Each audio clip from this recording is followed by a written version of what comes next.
I understand that. I did safety for many years, not in this world.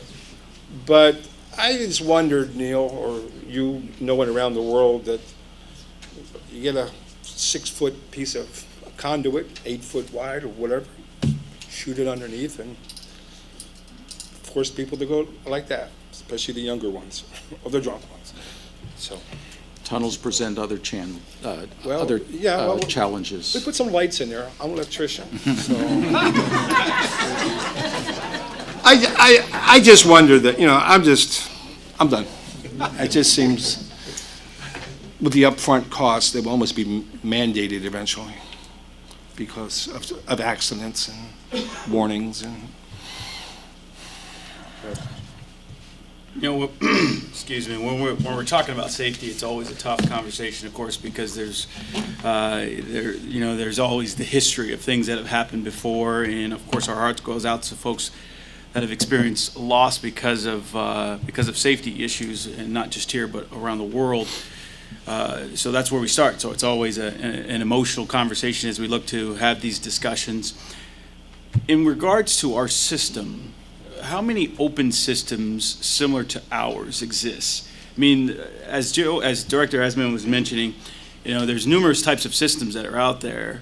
I go to DC, Chicago, the BART, all of those, and they're different. They're a different system as far as the open and close, and we have an open system. I mean, everywhere you go, the system's fairly open all around the region, and that's by design. And many times you hear about the pluses of that a lot.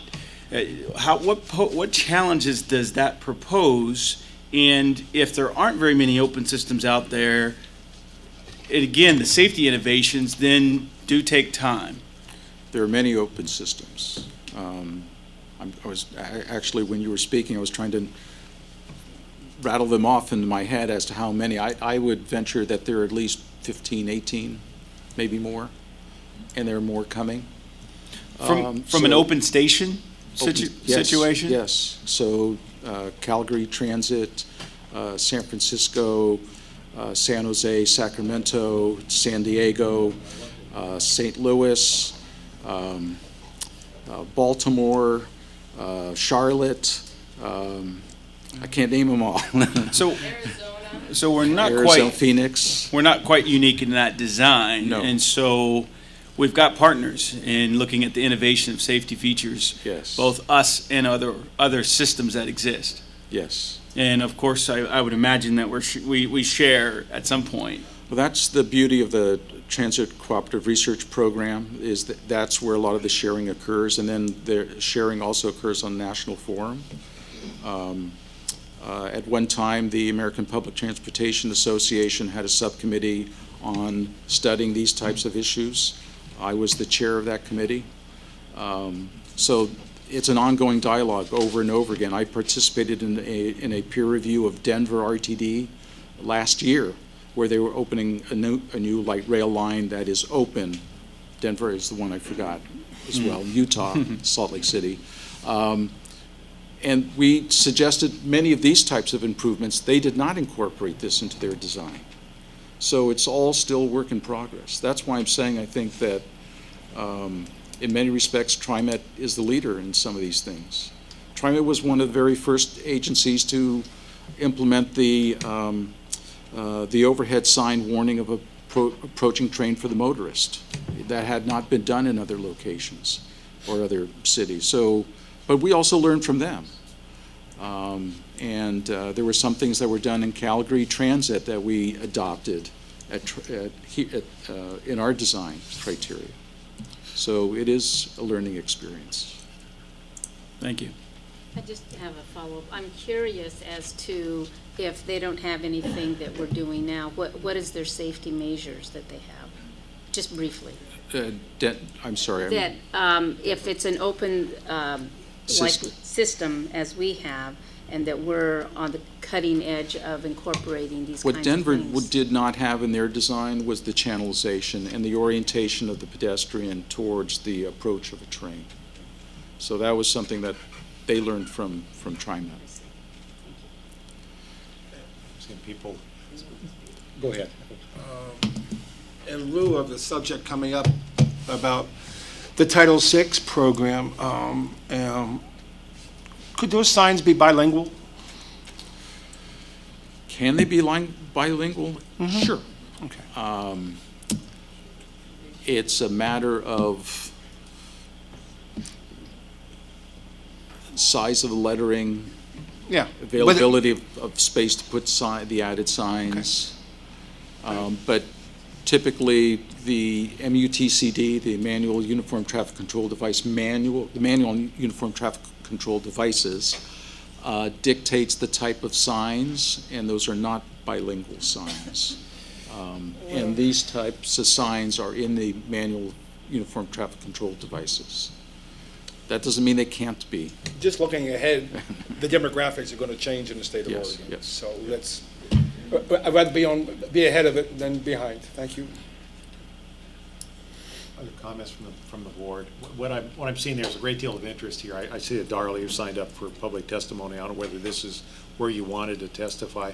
Maybe we can take 3 or 4 folks here if people want to make some comments on this, because I'm really, this is very important to the board, and Harry, I appreciate what you're doing. I think we are learning and making some good adjustments to deal with issues that are out there, frankly, that we didn't understand 30 years ago, 25 or 30 years ago. So, Darla, did you want to come up and speak now as opposed to the public forum? You could sit with me. For you who don't know me, and I think Joe is new, and anyway, I lost my son 2003 on a crosswalk in Gresham. In listening today, you know, it's really tough when you've spent 10 years to try to make TriMet better and help educate TriMet and the people. And it's even tougher to think that when I passed the law in 2007, and in 2008, the board didn't know. In 2009, they started doing the safety measures because they had to go back to all these crosswalks. And we're still in 2013, and we're still working on them. And so now we're over 2007 to that 5 years. I mean, it's tough for me because I do live in Gresham. And the part that's even harder is in 1999 when they did the safety study. He's saying 25 years. When they did the safety study, these were all a part of them. And this is a long time. Where my son got killed, they'd hit somebody else. Some of these places, they've hit 15 people. I mean, I think you need to have, like this, we can't sit and talk long enough today to make the big picture that's out there. And these that we're showing today, I'm just wondering, when were these pictures done? Were they done when I did the safety study, passed the law in 2009, and now we're just getting to them? So that part's tough, but we can make it safer quicker, I think. I mean, it's like you asked the question of how or what are we going to do now until 2014 for those pedestrians? Well, I'll tell you what you do. Put it on the driver. They're the professional. They see the pedestrians. If the pedestrian doesn't have a gate and they're going to cross a crosswalk, the driver needs to be prepared to stop. Part of it is the culture. And I hear it's always the pedestrian or the car or the bicyclist. We have to put something back on the drivers too, because it happens. On 92nd and Division, about a month and a half ago, one of your drivers almost hit a lady on a crosswalk pushing a buggy with a baby. And the light had not even turned green. So it's scary to know that it still continue happening. But some of the things we'll touch with this is in every 10 years you can make safety and you can get grants. And I would like to know, have we applied for all the grants on the light rail over 10 years? You get it for free. It's all safety. You can call Seattle. I'd like to know that. I'd like us to be able to do another study, like I did, with the buses and the rail, where you take all your accidents that you've had, like mine, were from 1994 to 2006. There's 505. So TriMet took 20. We send it to the National Safety Board, and 1 out of every 4 they judge incorrectly. I'd like to take it now from 2006 to 2013. Let's do it again. Are we judging them correctly or incorrectly? And for the buses too. And make sure that we all see your statistics. You have LRS or LRC. There's where it says the place you've hit people, who hit them, what happened. I mean, I have a whole list of them. And on an average of hearing this month, 2 women. You know how hard that is as a parent that's tried so hard to make it safe? It's hard because now they live my life. And we need to make it better, quicker, and not wait. Thank you, Darrell. Problem with some of this is that we become so reactive Excuse me. to. Go ahead. Would you identify yourself? My name is David Sale. Most of you folks know who I am, I'm and new I guy. apologize for that. It's great to see the interaction today and the Yes. concern here. You can't point the finger at people. We just have to make it a better and safer place. I heard a comment over here, it usually is the pedestrian's fault.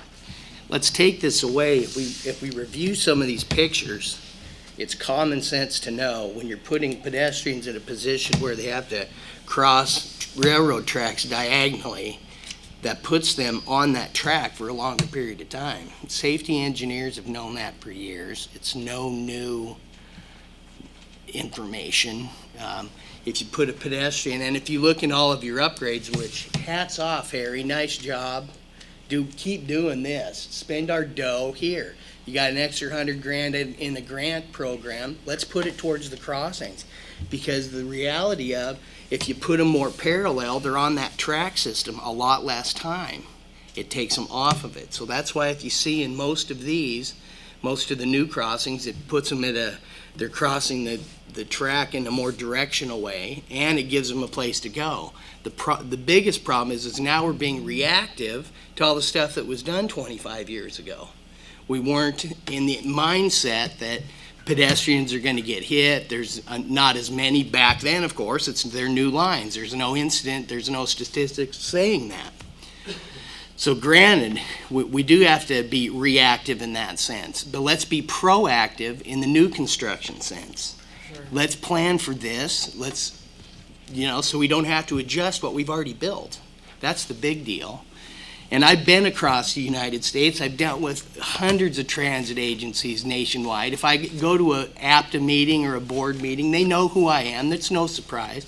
So I apologize for not introducing myself. I'm getting a little more accustomed, and I know these people. I did a study with SEPTA. Said they called me and asked me to come out there and help them advocate for changing the mirror systems on their buses because they had 83 strikes in a year's time. 16 months, I believe it was. And it really pisses off a guy like me because they actually refer to hitting a pedestrian there as a knockdown. Well, don't call my daughter a knockdown.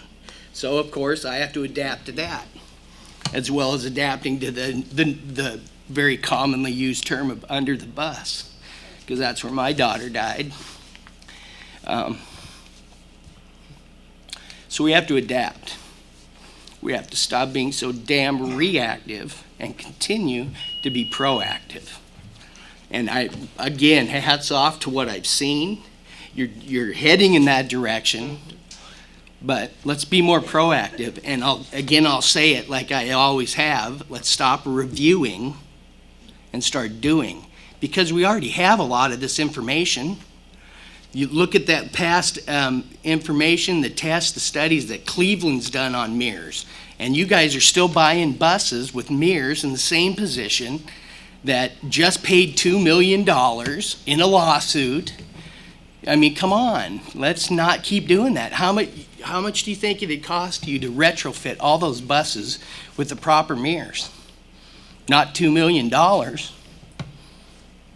The study at SEPTA in Philadelphia was $43 a mirror.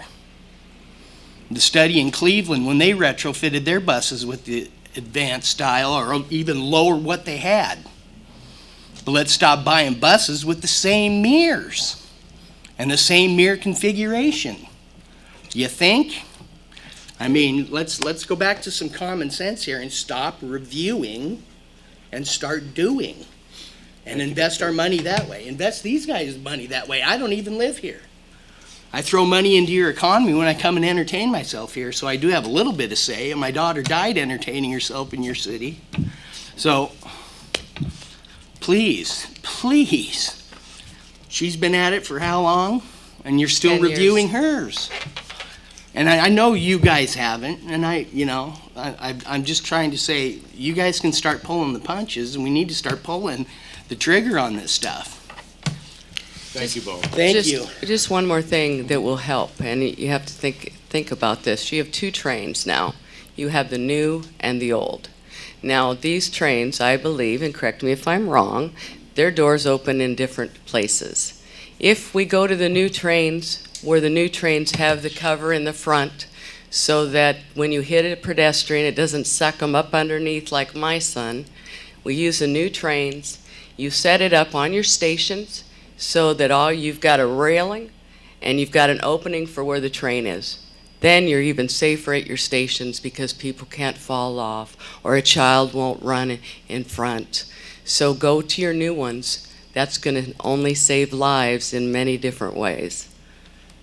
So am I correct? Do they open in two different places? They do open in different places. Okay. And trains are ubiquitous throughout the system, so they're not limited to one track section, which is the issue with the rails that you described. But we can talk about, Harry would be happy to describe that. Yeah. But And you know what? We need a thing where we can come in and meet with you more.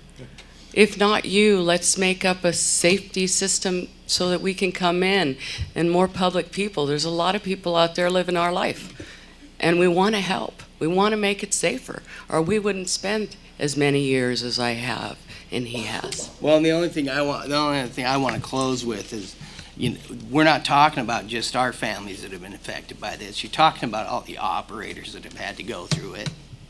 What's left for them? Yeah. So, thanks. Thank you. Great comments. Thank you very much.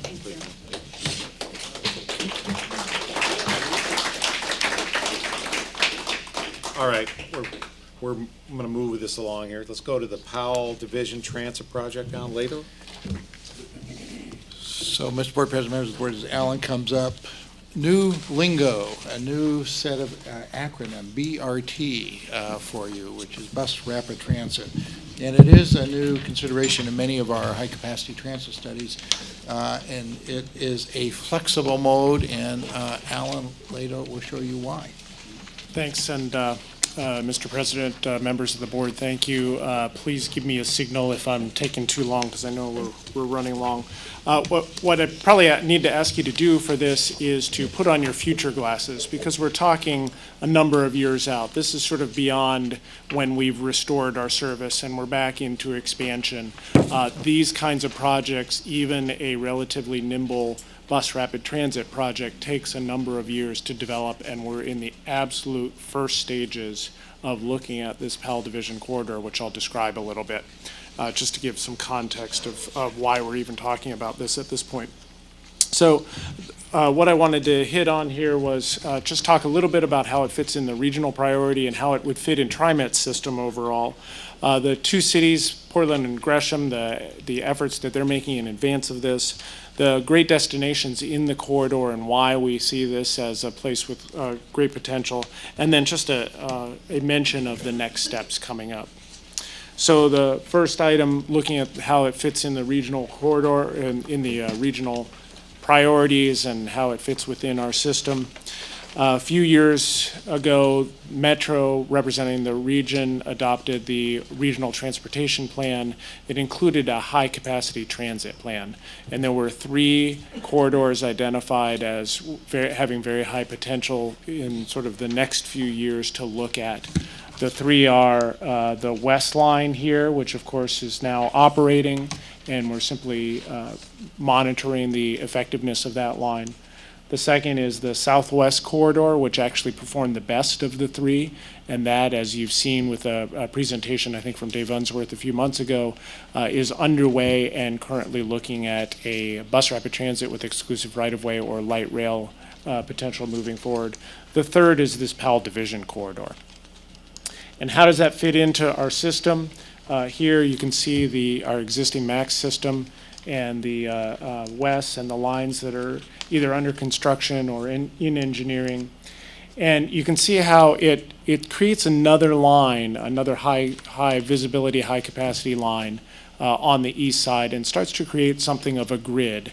And that grid is the best way to serve the kinds of trips that people are making these days, which is not everybody's going from a residential suburb to a downtown. We've known that for a long time. We also know that the best way to serve that kind of everywhere to everywhere movement is with a grid that allows transfers at a number of different points, is frequent enough so that people can make trips throughout the day and the weekends. And we obviously have some of that with our frequent service bus network, but as we start to build the system overall, the high-capacity transit network can benefit from that kind of treatment as well. So just a mention of what the two cities are doing. The cities of Portland and Gresham are looking at the key places along the corridor. Where are those places where there's great demand now, there's great opportunity for future growth, for economic development, for economic opportunities for the people who live in the corridor. There's a lot of what they call workforce housing, which is relatively affordable housing where people are living, but still needing to make sometimes long trips to make it to their jobs or make it to educational opportunities. And the idea here is for the two cities to do that visioning ahead again, so that we're able to respond and create a transit system that supports that growth opportunity over time, as well as supporting and serving the existing riders. So the great destinations, I can't take you out on a tour, but I can at least give you a little bit of sense of what's along the alignment. Obviously downtown and PSU. And we also, with a bus rapid transit opportunity, could look at whether the line should serve up north on the mall, or whether it should get into downtown, serve sort of the middle, and then head to the west and make a connection with the West Side Max, and make an east-west regional connection that we don't really have between sort of southeast neighborhoods and, say, the high-tech employment on the west side. Moving on then, to South Waterfront and OHSU, connected by the tram with a station down there, would have all of those access to those jobs and to the folks who are living down there and expected to grow over time. The bridge itself under construction, of course, and with a transit way there that accommodates buses, would allow a bus rapid transit to be able to get in and out of downtown quickly and avoid congestion, to be able to make that as reliable as possible.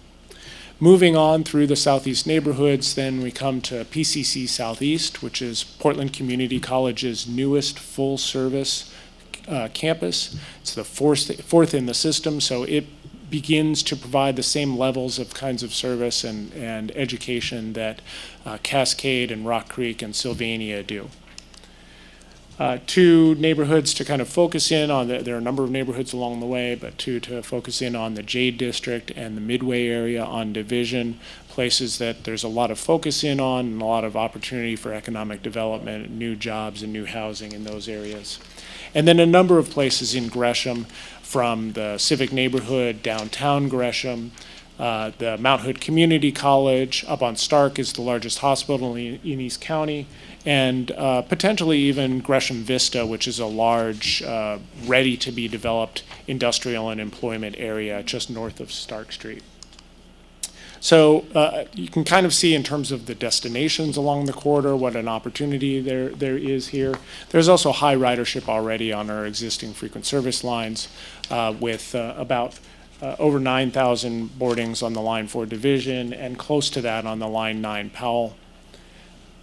And of course, I mentioned already the PMLR Bestway, with the opportunity to be able to get in and out of downtown. And so a brief mention on next steps. I don't want to let this go by without mentioning the very important factor that we're also conducting, as you know, our service enhancement plans, where we work with the community communities and the jurisdictions to create that vision of what the overall transit service should look like in the future. And we're doing that hand in hand with the Powell Division corridor so that it's not just the corridor, it's the entire system that we're looking at. So the corridor can enhance the system can enhance the corridor. If this moves forward, after we develop the alternatives and start to look at options during 2014, the hope would be to narrow in on a preferred alternative by the end of calendar 2014, around about there. So just a little bit more than a year from now. Beyond that, then, if there's a project that is chosen to move forward, we would be looking at potential for a small starts application to the Federal Transit Administration if it is indeed Bus Rapid Transit that is chosen as the preferred alternative, and the appropriate environmental impact and furthering the engineering and moving forward beyond that. If it is a Bus Rapid Transit that takes advantage of the Milwaukee Transit Way, is relatively on street, we could be looking at a line that could be in service in 4 to 5 years. If it's a more substantial line, it gets longer beyond that. But a real opportunity on this corridor, as I said, to be able to provide some improvements, provide something that gives that faster, more reliable, and more visible sort of part of the system while being supported and enhanced by our frequent service and the rest of our network on the east side and southeast. So with that, if you want to add anything or if there are any questions. I just have one question. Excuse me. I've never heard of the Jade District. It's kind of centered. It's kind of centered on 82nd and Division and the area around there. There are a number of retail and other operations that have food and retail operations from Asian countries. And a relatively robust community around that that's being supported by the City of Portland's efforts, including PDC's efforts to improve and enhance the economic activity there. So who named it the Jade District? I don't actually know. Okay, that's my question, is I'm just curious about that. Yeah. If that community was involved in that. And I believe so, through the city and PDC. Thank you. Are you working, let me see, I'll back up. One of my other hats, I got a presentation from an hour and a half presentation from the City of Portland Bureau of Planning and Sustainability. Are you working with them? Yeah, absolutely. Part of the conversation yeah. was, this agency doesn't talk to that agency, in like, are they gonna put a big pipe down Powell? Or, that kind of stuff. Right. We're doing our best to work hand in hand, and actually that's the point. The Bureau of Planning and Sustainability is leading up those efforts about those key places in the city that we want to see, that they want to see served, that could benefit the most from a transportation improvement. And having just spent an hour or a half hour the other day getting from 92nd Division down to 49th Division, half hour and rush hour, how the hell are you going to get a rapid transit up division? Yeah, Pardon my French. the construction is not helping, obviously. Well, but that's the real trick with Bus Rapid Transit. There are a lot of different tools for improving intersections, for doing queue bypasses. You can do the same kinds of things, obviously, with a number of different modes. All of them require varying levels of their own right-of-way, and that's the real trick in a constrained right-of-way environment like this. Well, good luck. Thank you.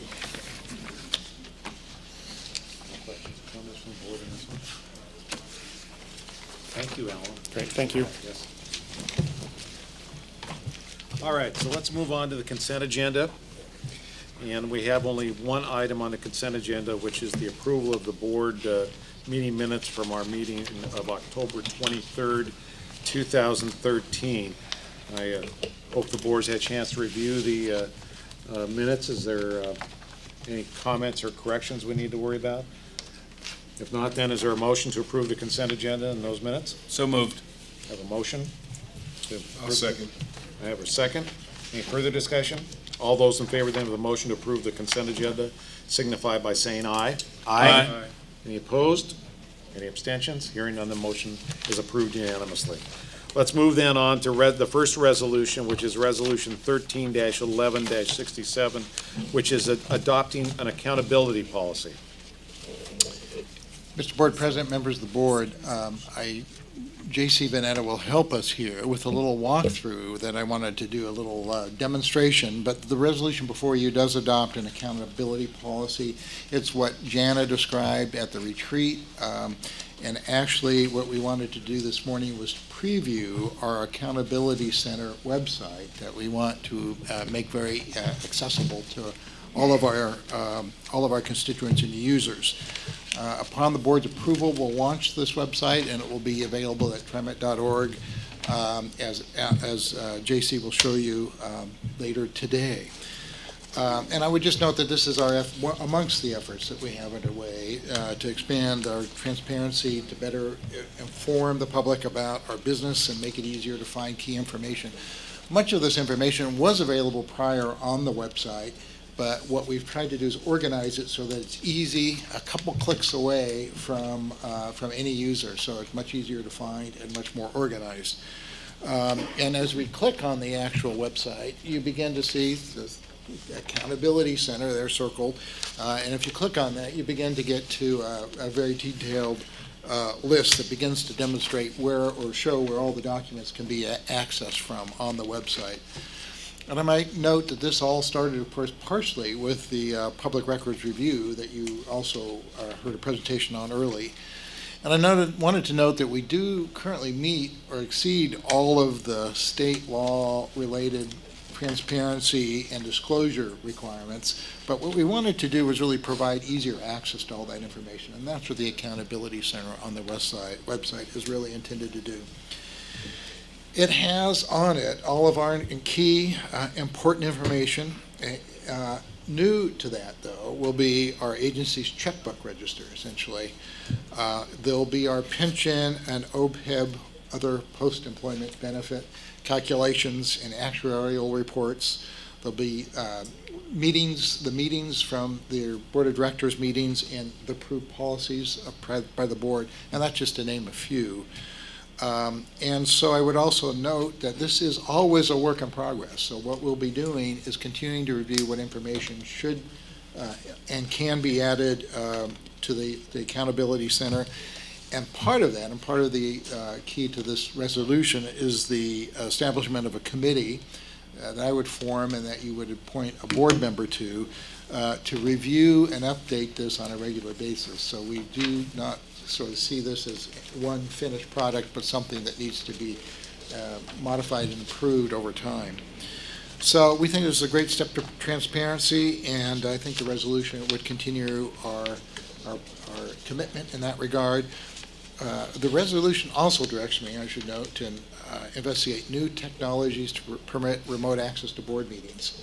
That may mean direct streaming of the board meetings and other sorts of communications with the board over time. So with that, I would recommend approval. And J.C., anything to add?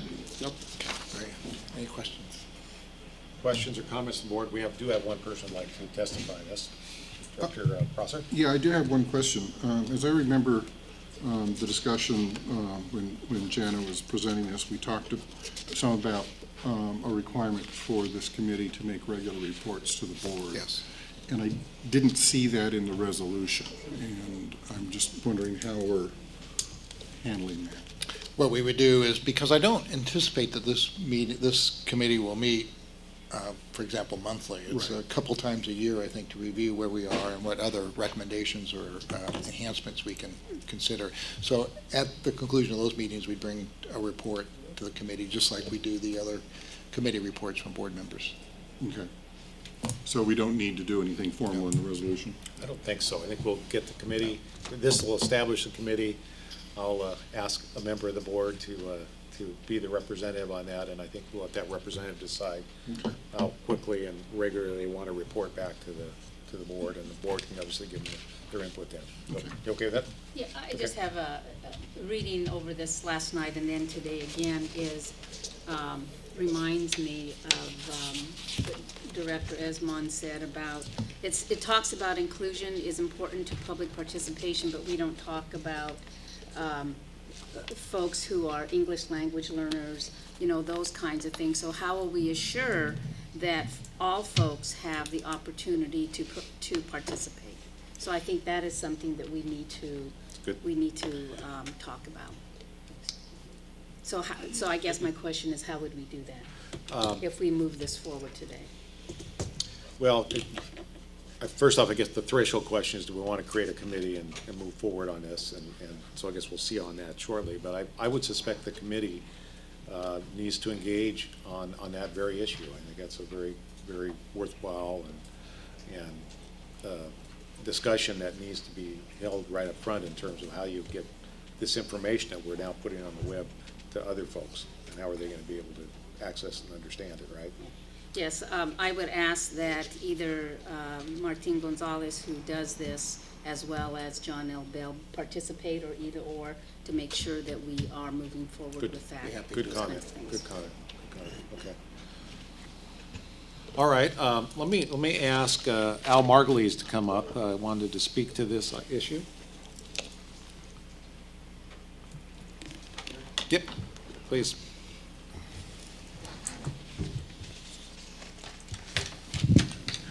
My name is Al Margulies, also known as Al M.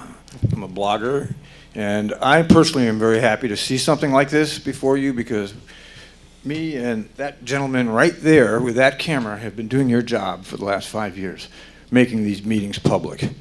And he's asked for some compensation for that, specifically a bus pass, and you guys denied that. So it'd be nice to actually see TriMet taking over the job of making these meetings public for me and Jason. I've always wondered, why are you making us do this? Secondly, I've heard a lot about you wanting public input, and it seems like there's some genuine interest coming about here, and it's going to take a long time to get me to believe that you're actually doing that. But one of the things that you're doing wrong is you're making everybody wait through this entire meeting to have a public input session. Up at C-Tran, they have the public input first, before they conduct their business.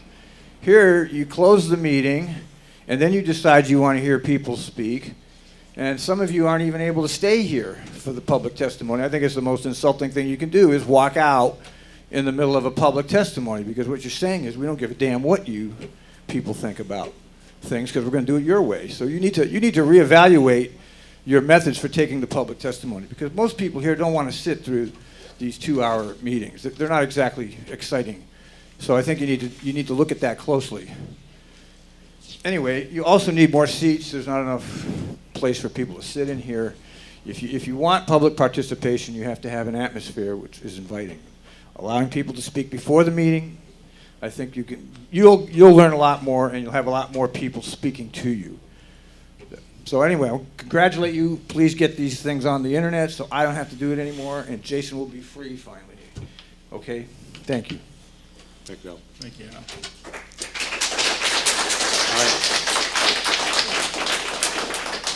right. Other comments or questions from the board? I think we have talked about this a little bit, but I guess I would entertain then a motion to approve Resolution 13-11-67, which would adopt the accountability policy as presented here today. So moved, Mr. President. I hear a motion. Second. I hear a second. Any further questions or comments? Okay, then. All those in favor of the motion to approve Resolution 13-11-67, please signify by saying aye. Aye. Any opposed? Any abstentions? Hearing none, the motion is approved unanimously. Dr. Bill, I talked to you about being a member of this committee. Are you still willing to do that? Yes. Thank you very much. Then I'll look forward, and if you need some assistance, let me know to get this going and start it up on a good foot. So again, thank you very much. Good piece of work. I'm glad to see this one done. All right, let's move on then to Resolution 13-11-68, which is approving the 2013 Title VI programs and policies. Yeah, Mr. Board President, members of the board, I've asked John L. Bell to come up and actually give you a bit of a presentation on this, and the main reason, and Jake War as well, to actually indicate to you that FTA requirements related to Title VI have changed, and they now require your endorsement and approval on a regular basis. So we have conducted this year a very thorough review of our Title VI requirements and standards, and John L. and Jake will walk through that with you. Great. Well, good morning, members of the board, President Warner. It's a great pleasure to be here today to kind of go over the overview of Title VI. You received a number of pieces of information in your board packet. Our goal today is to kind of go over this as quickly as we can. But first, it's important to make note that there are a number of things we'll touch upon today. The first one is an overview, as I pointed out earlier, of Title VI, its application to TriMet, Title VI requirements, and how we conduct Title VI analysis and actions required of you today. There are a number of policies that we'll ask you to approve here in a second, as well as public engagement process and the service monitoring and standard process. Let's see if I can work this thing here. Okay. One of the key foundational principles of transit equity, we hear transit equity a lot here at TriMet, is the 1964 Civil Rights Act, what we also term in that act as Title VI. And the best way of really understanding this act, I think, is to just read it directly out of the legislation, which states that no person in the United States shall, on the ground of race, color, or national origin, be excluded from participation in, be denied the benefits of, or be subjected to discrimination under any program or activity receiving federal financial assistance. And we comply with Title VI Circular through the formal adoption of a Title VI plan and a number of key elements which we'll touch upon this morning. At the core of it, Title VI requires us to ensure that our services are provided in a non-discriminatory manner, that we proactively engage the public, especially low-income and communities of color, in our decision-making process, and that we actively, as Director Saragosa pointed out earlier, that we actively engage our LEP communities, communities who may not speak English as a first language. There have been a number of changes, as the General Manager pointed out a second ago, to this current iteration of our Title VI program requirements. Prior to 2012, when the Title VI requirements changed, FTA really essentially required us to do a couple of things, one of which was to adopt a formal complaint process. This is a process that a person can go through if they feel as if their Title VI rights have been violated. They can find it on our website. They can also find it here directly at TriMet. You see the decal on all of our facilities where it says TriMet Protects Civil Rights. This is an avenue that the public really has in order to file a complaint, if you will, if they felt as if their Title VI rights have been violated. The second was formal submission of a Title VI program, which was required and still is required of us every 3 years to FTA for a formal review and approval, and formal FTA Title VI audits to ensure agency compliance. We had a Title VI audit by FTA in 2011. As noted in 2012, FTA updated its Title VI requirements and now requires each large public transportation provider's governing board, that's a lucky job you all have, governing board to approve policies and standards in regard to major service change policy, disparate impact policy and disproportionate burden policy, system-wide service standards and system-wide service policies, and the public engagement process or public engagement plan. Additionally, the new requirement calls for agencies to conduct updated survey of passengers at least every 5 years. This is the way that we collect our demographic information, and we frankly know who's actually on our system. So the new requirement is that we conduct this analysis, but we conduct it at least every 5 years. We're certainly meeting that threshold now. And to report racial breakdown of each of our committees and to encourage the solicitation of minority participation on these committees. As noted, there are a number of actions that now require the the formal adoption by the Board of Directors, specifically the adoption of major service change, disparate impact and disproportionate burden policies, and finally, the adoption of system-wide service standards. We'll talk a little bit about what that really means.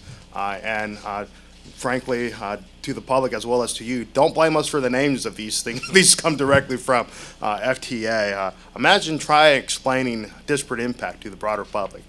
We did our best attempt at that, and actually you'll see some pretty interesting graphics which help to try to distill these very weighty terms in more meaningful ways. It's important to note that TriMet conducts equity analyses whenever there is a proposed fare change or a major service change. Either of these changes triggers the equity analysis process, which is then brought to you before the proposed change is implemented. You'll remember a few of these over the past few years where we've conducted formal equity analyses. Oftentimes, we'll make changes before it has actual impact, and if it does have an impact on either low-income or communities of color, we identify mitigations, such as the mitigation fund. So what is really considered a major service change? Well, our proposed definition of major service change, and this is the operating definition that we have been moving forward with, is 25% or more in route length added or removed, 25% or more change in hours of service for the day of the week the change is made, and the addition of a new transit route. Any of these items, as I pointed out earlier, would trigger the formal equity analysis process. Integral to the equity analysis are impacts to low-income populations, which is also, oh, there we go. How about that? Integral to the equity analysis are impacts to low-income populations, or what's also termed as the disproportionate burden policy, which looks at impacts on low-income populations. Disparate impact policy looks at impacts on minority populations. And how we define that here at TriMet currently is that 150% federal poverty threshold. And essentially what that really means in terms of, income per person, if you're looking at a two-person household, that's $23,265. At or below that would qualify under our definition of low income. So what we look at is a system-wide definition in terms of, within our whole service district, how many folks meet that 150% definition, and that's about 21.9% of our district population. So with that, I'm going to turn it over to Jake War, who is going to give you a little bit more information in detail of how all of this really plays out and really describe the terms a little bit more. Good morning, President Warner and members of the board. As John L. said, my name is Jake War, and I'm going to walk you through the same presentation that we gave to the public in 3 community forums and kind of describe what we currently do under Title VI, but also it's important to keep in mind that Title VI does not encompass all of our equity efforts, but it is the federally mandated part, and so this is kind of the baseline of what we do for fare and service changes. So this flow chart here gives you an overview of what we do in this process. And as John L. mentioned, anytime there's any sort of fare change or anytime there's a major service change, which has that 25% standard, we conduct an equity analysis. And what we're looking for with that equity analysis is either a disparate impact, which is the impact on minority populations, or a disproportionate burden, which is a negative impact on low-income populations. If either of those or both are found, then essentially we need to mitigate change